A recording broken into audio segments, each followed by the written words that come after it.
Laurent Had est aussi avec nous. Alors vous êtes le cofondateur de Cocoon Care. C'est aussi très tech, bien sûr. Là, on est vraiment dans la volonté de vouloir faire rester en fait les personnes âgées le plus longtemps possible chez elles, en les surveillant entre guillemets de manière intelligente grâce à la tech. C'est ce que vous faites avec votre capteur que vous avez apporté.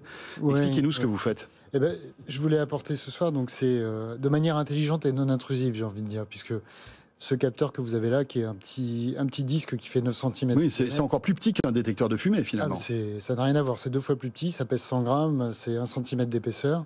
Dans ce capteur-là, vous avez un concentré de technologie. Il suffit de le brancher, de le connecter au Wi-Fi.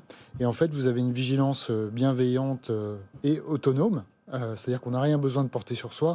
On n'a pas un objet stigmatisant type bracelet ou collier qui, dans la majorité des cas, finira dans un tiroir parce qu'il sera rejeté. Et parce qu'on ne l'aura pas rechargé, en plus, accessoirement. On ne l'aura jamais sur soi quand c'est le bon moment.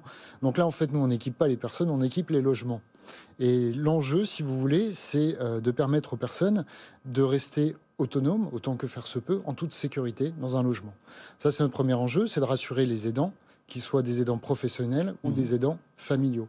Et en fait, avec ce capteur et cette technologie, on est en mesure chez Cocoon Care de pouvoir détecter la présence d'une personne, la localisation d'une personne dans une pièce. On peut même zoner la pièce en différentes zones et aussi de détecter les chutes. Voilà. Et ça sans caméra.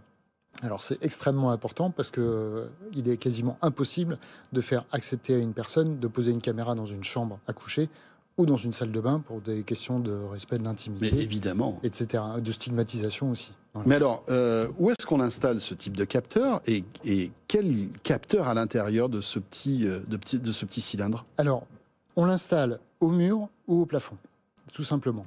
Donc, il suffit de le poser, de le configurer, de le paramétrer. Et, donc, on le branche à l'électricité. Il a besoin d'être alimenté. Et là, on va en venir à ce qu'il y a dedans. Ouais. Il y a une technologie on va assimiler à la technologie du radar. On est sur de la radiofréquence. Et donc, en permanence, le capteur va balayer ce qui se passe dans la pièce. Voilà, il scanne toute la pièce. Voilà. Et en fait, lui, il est incapable de reconstituer un visage ou un corps, ce qui est super intéressant en matière de non-intrusion dans l'intimité. Il va juste percevoir des nuages de points. Il va percevoir des mouvements, il va percevoir des postures.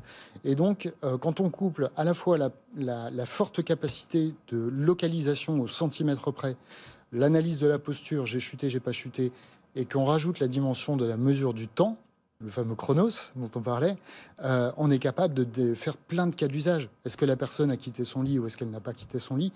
Est-ce qu'elle a chuté? Est-ce qu'elle n'a pas chuté? Est-ce qu'elle s'est levée plusieurs fois la nuit? Elle s'est levée plusieurs fois. On était dans un logement, pour rebondir sur ce que Laurent disait, sur les personnes atteintes de la maladie d'Alzheimer. On a installé un habitat inclusif avec l'association Famille Solidaire à Zillisheim en Alsace. On a 8 locataires dans cette résidence.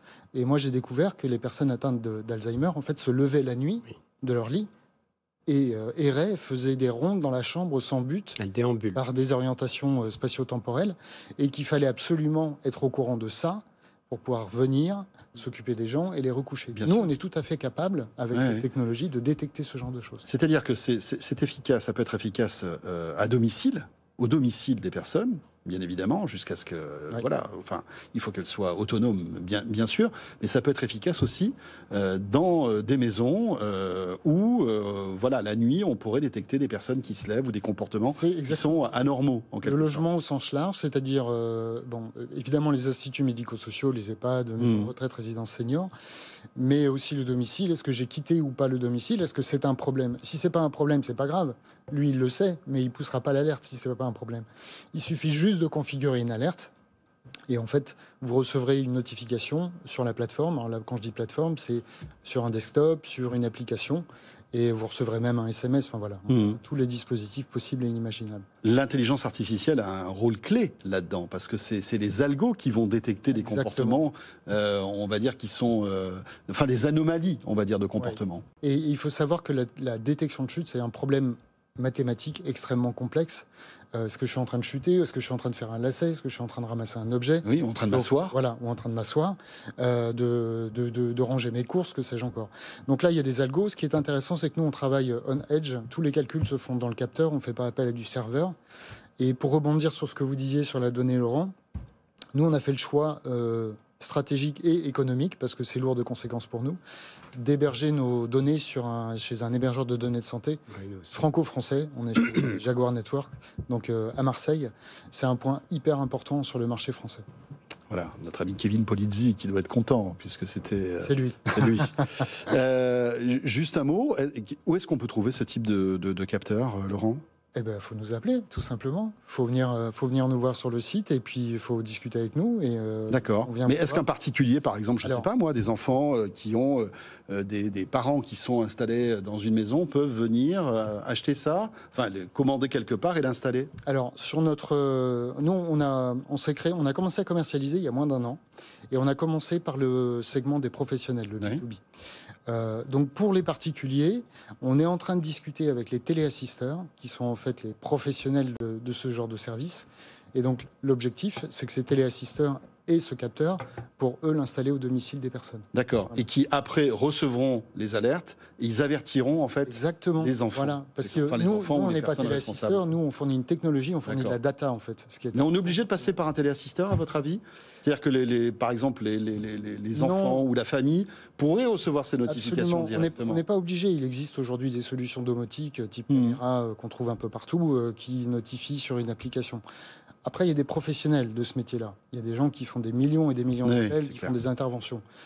S'il y a un gros problème, il vaut mieux avoir affaire à des vrais professionnels. Oui, pour que quelqu'un puisse se déplacer, etc. Voilà. Ça s'appelle Cocoon Care. Merci beaucoup, Laurent Haid. Rappelons que vous êtes le cofondateur de ce petit concentré de technologie.